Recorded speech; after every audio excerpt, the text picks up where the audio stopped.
Assalamu alaikum wa rahmatullahi ta'ala barakatuhu. Ina ma'abota mining fa yau na zo muku da sabon albishir aka dangane da Mainnet preparation. To da farko ma bari mu je. Da farko mai kallo mai ka fahimta da wannan gurin, wannan abubuwan, wannan zanen hoton da yake nan gun, mai ka fahimta da shi? To idan kuka lura wannan hannu ne, wannan kuma fulawa ce ko in ce tsiro ne, tsiro kuma tsiron na me? Na pi ne. Wannan me kuke gani? Kuba ce amma kuma kuba ta pi. To idan kuka lura da wannan, ai hannu ne ya taro ya riƙe kenan, ya cicciɓa har Allah ya sa ta fito ta girma.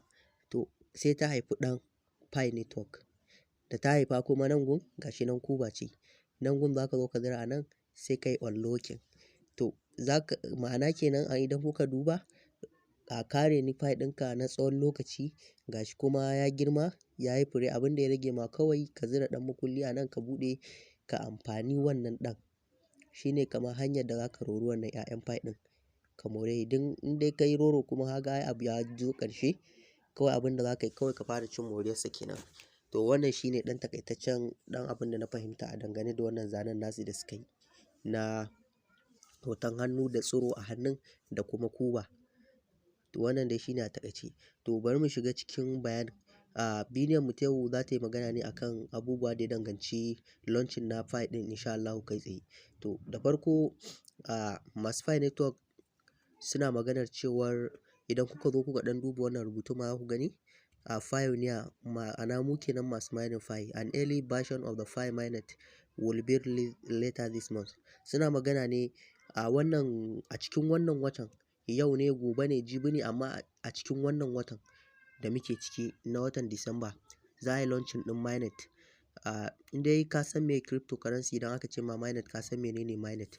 Ma'ana wanda kuma ba sani ba, aka ce mainnet a taƙaice shine launching na chain na wannan coin ɗin. Ma'ana misali blockchain ɗinsa za a yi launching ɗinsa ya zama na ready. Idan kuma idan kuma aka yi launching ɗin wannan blockchain na kowane irin coin ne, to abin da ya rage mai kawai a fara trading ɗinsa. Tunda ya zama na misali an haife shi ne bayan an gama wannan lokacin da ake ƙirƙirarsa, lokacin da yake kamar ciki ne ake renonsa.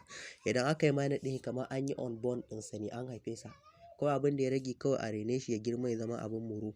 To shine kamar misali idan an yi launching ɗinsa, abin da ya rage kawai a fara trading ɗinsa a kasuwanni, a fara amfani da shi ana moransa ta hanyoyi daban-daban.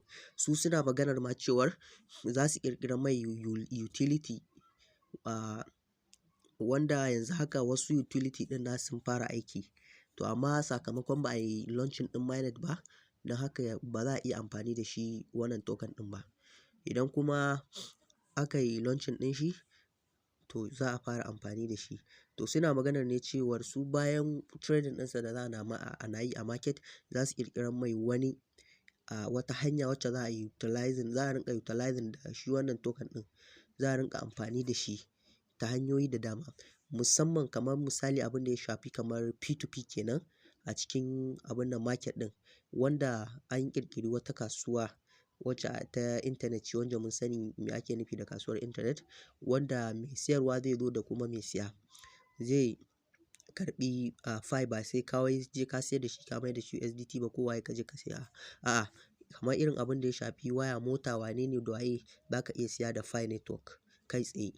To shine abin da suke nufi, irin wannan abubuwan kamar irin abin da ya shafi irin su NFT da sauran abubuwa dai. To insha Allahu a cikin wannan watan da muke ciki, watan Disamba, za su yi launching na mainnet ɗinsu.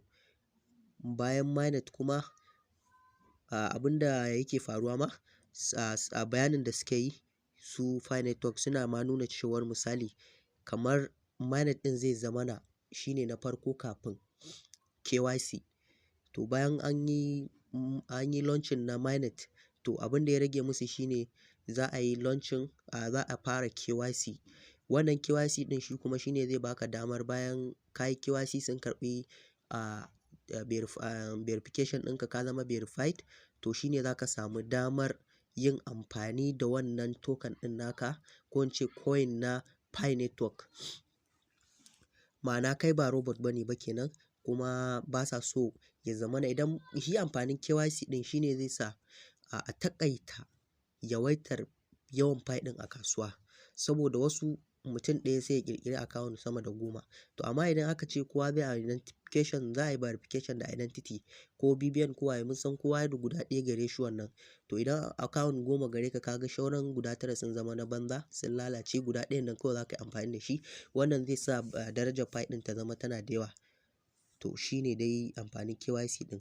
To bayan wannan kuma akwai wani tsari da suka zo da shi wanda gaskiya da yawanci token ɗin da ake mining ɗinsu za mu gani tsarin su gaskiya da bambanci, domin kuwa idan max ya kai za a ce ma an yi ma lock off ɗinsa na wani time, non duration, za a rinka baka kaso kaza. To amma su Fi Network sun zo da wani tsari wanda yake da matukar kyau, yake da matukar amfani. Shine za mu shiga mu yi bayani. Shine na wannan abin da kuke gani, pre-sale select lock off. To bari mu ɗan shiga shi wannan pre-sale select ɗin mu ɗan yi bayani ɗin shi ko yaya ne. Idan kuna yanda kuke gani, wannan your main wallet balance preview, wannan shine Mainnet balance preview. Idan misali an yi idan an yi launching ɗin Mainnet kenan, blockchain ɗin an yi launching ɗinsa, to shine abubuwan da za ka riƙa gani. Misali sai suka yi abu based on chart. Gashi nan idan ka ga yellow, to ana nufin unverified balance. Idan ka ga transferable, idan ka ga wannan kalar brown ne zan ce ko menene, to ko in ce red dai, ba red bane ba. Wannan kalar na ɗaya manta sunanta ne. In ka ganta to tana ma'ana a nan gun tana bayani ne akan transferable balance to Mainnet. Ya danganta, idan ka ga wannan yellow, kun ga gashi nan shine yafi yawa. To don haka unverified balance ɗinka shine yafi yawa akan fiye da kowanne kaso da kake da shi wanda kai mining. Kun ga nan gun shi kuma transferable balance ne to Mainnet. Kun gani abinda za ka iya yin transfer bayan an yi launching ɗin token ɗin shine wannan gashi. To kun ga duka ma abun guda biyu ne kawai suka bayyana. Kun ga babu wannan kalar black, babu kalar brown ɗin nan, kun gani a nan gun duk babu.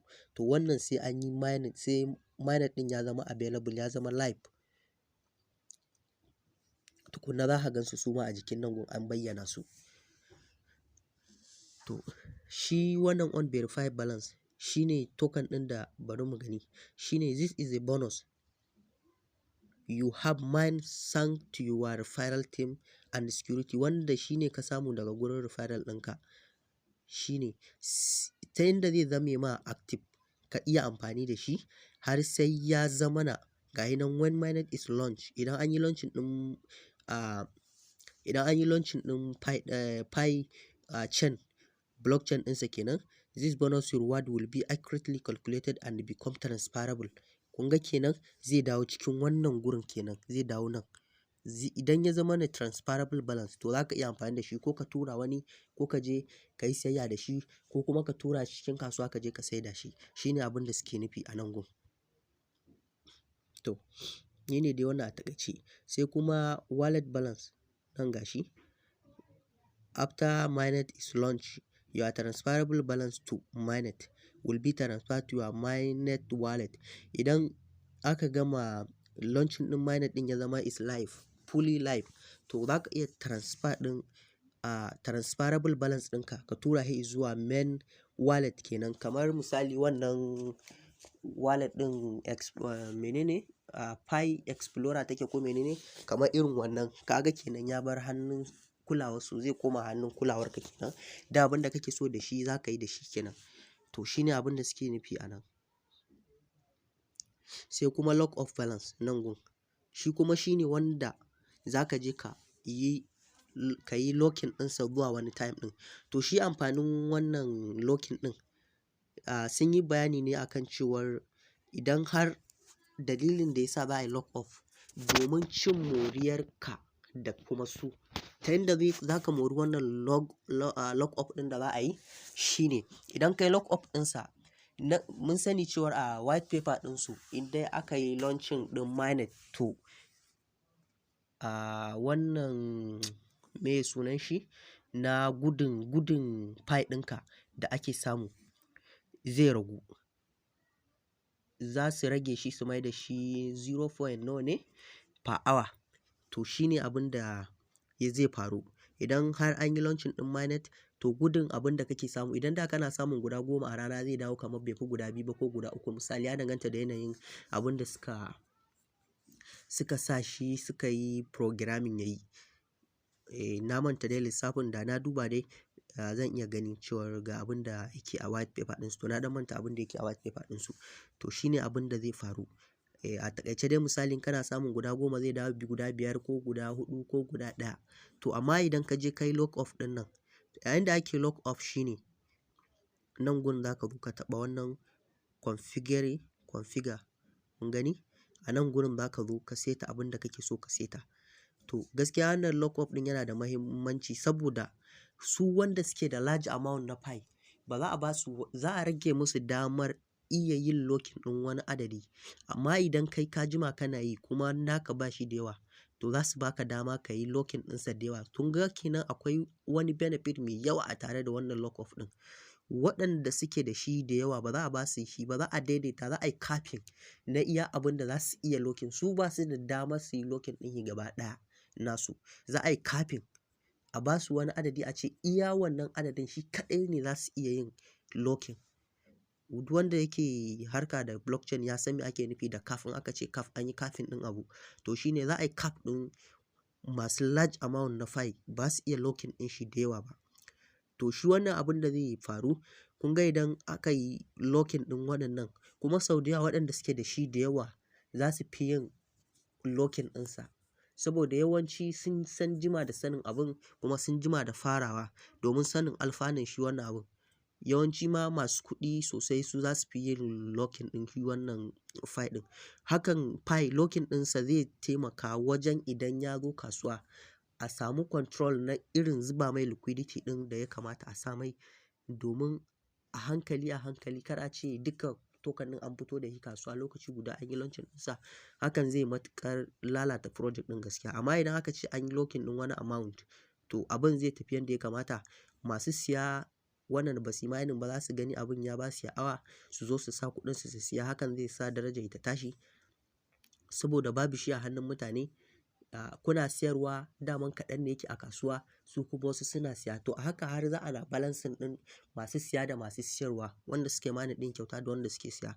A haka darajar za ta rinƙa ƙaruwa sosai. To shine shi kuma wannan kamar yadda na faɗa, boost rate zai boosting ɗin lokacin da aka yi launching ɗin Mainnet. Zai zamana ba za ka iya yin mining da yawa ba, amma sakamakon locking ɗin da za ka yi na token ɗin naka, shi pi network ɗin zai taimaka ma wajen gudun naka ya ƙaru. Maimakon a ce ya dawo guda ɗaya kake samu a rana, misali da kana samun 10, to wannan locking ɗin zai taimaka ma wajen ka iya samun kamar guda 8, ko ka samu adadin nakan da kake iya mining na da, ko kuma ka samu ƙarin abin da kake mining na da. In kana samun da 10 ka samu guda 20 ko 15 domin wannan locking ɗin. Kun ga mutane da yawa za su yi sha'awar su yi locking ɗin nasu. Hakan zai taimaka wajen a rinƙa samun daidaito, wajen taimakawa a samu project ɗin ya samu ƙarfi, domin kar a samu damar iya karya shi da wuri. To abin da mutum ya kamata ya yi, zai yi tunani ya ga wani irin haƙuri zai yi. Nan gun shine duration. Idan ka kulle shi shekara 3, to sai ya kai shekara 3 nan za ka iya buɗe shi. Idan shekara 1 ne shekara 1, in wata 6 ne wata 6, in wata 2 ne wata 2. To nan gurin kuma gashi nan percentage ne. Idan ka zo ka sa 25% adadin abin da kake da shi, wanda yake a cikin transferable balance ɗinka. Idan kamar guda 100 ne da kai, sai kai locking ɗin 50%, to zai zama na automatic ka yi locking ɗin guda 50, ba ka iya amfani da guda 50 ba. Sai adadin, idan sati 2 ka sa, bayan sati 2 za ka yi amfani da shi. Idan wata 6 ne haka, in shekara 3 ne ma haka. Idan kuma 25% ne, kaga kenan ka kulle guda 25 idan guda 100 gare ka a transferable balance ɗinka. To wannan shine wannan amfanin wannan lock up ɗin da suka ƙirƙiro, wanda idan wasu project ɗin ne gaskiya da kansu ma za su yi ma locking ɗinsu, ba ka da dama, da kansu za su ƙirƙiri time ɗin da suke so su yi locking ɗin na mutane, ko su sa percentage ɗin da suka ga dama su rinƙa baka a wata. To amma kun ga su gashi irin abin da suka bawo wani tsari ne mai kyau, wanda idan mutum ya ga cewa ba tilasta mai aka yi ba, gashi kuma yana da dama, shi zuciyar za ta nuna mai cewa zan iya ajiyar guda rabin abin da nake da shi, ko kashi 25, ko kuma zan iya ajiyar shi na tsawon wata biyu, sati biyu, ko wata 6, ko shekara 1 ban damu da shi ba. Kuma idan kai wannan locking ɗin insha Allahu ka bari wannan lokacin, kamar ka yi holding ne. Lokacin da zai zo kasuwa mutane za su yi ta azarbaɓin su ta siyarwa, amma ka bar shi zuwa wani lokaci darajar za ta hau insha Allahu, ba za ka yi da na sani ba, darajar za ta lunku sosai in Allah ya yarda. To wannan shine kaɗan daga cikin amfanin wannan lock up ɗin, kuma da yanda ake yi. Misali yanda za ka yi lock up ɗin, idan misali wannan percent ɗin za ka saita, za ka janyo wannan gurin haka, wannan gun da kuke gani wannan, za ka janyo idan misali nan ne, kun gani ka lock up much as twice yy, kun gani ko? To wannan shine. To abin da aka iya locking misali za ka janyo in 25% ne, nan kuma za ka rinƙa ganin irin percentage resulting mining rate boost, iya adadin da za a iya ƙara ma ƙarfin mining ɗinka gashi nan plus 200 and y idan ka bai a 50%.